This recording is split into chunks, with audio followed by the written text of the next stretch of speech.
Okay. ఇప్పుడు recent గానే marriage అయింది. ఎలా అండి మ్యారేజ్? Love marriage ఏమన్నానా? లేదండి, అరేంజ్డే. మా స్టూడెంట్ ఇక్కడ మా స్టూడెంట్ ఆవిడే ఆవిడ పరిచయం చేసుకుని మన రాజమండ్రి ఆంధ్ర సైడ్ నుంచి పెళ్లి చేసుకున్నానండి. సో ఆవిడ కూడా నాకు తెలిసి మీకులాగే స్పిరిచువల్ పర్సన్ అయి ఉంటారు.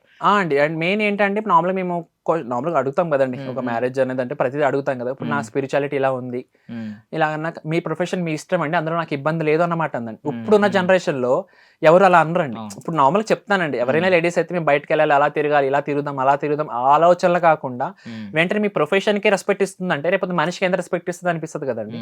సో దాన్ని బట్టి ఒక స్టెప్ ఇన్ అయ్యింది. తను కూడా కృష్ణ భక్తురాలండి. తను కృష్ణ భక్తురాలు. బట్ నాకు ప్రతి దాంట్లో కూడా సపోర్ట్ బాగా అండి.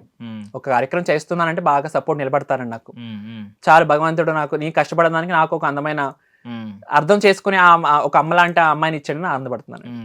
అంటే థింగ్ ఏంటంటే ఇప్పుడు బేసికల్లీ ఆవిడ చాలా గొప్ప వ్యక్తి నేను అనాలి. ఎందుకంటే కోరుకునేది ఎలా ఉన్నాయంటే మగాడంటే బుల్లెట్ మీద రావాలి, ఇలా మీసాలు ఇలా తిప్పాలి, ఇలా రావాలి, రకరకాల ఆలోచనలు ఉన్నాయి ఒక్కొక్కరికి. ఫ్యాంటసీ అనమాట, ఫ్యాంటసీ వరల్డ్ కాబట్టి ఇదంతా.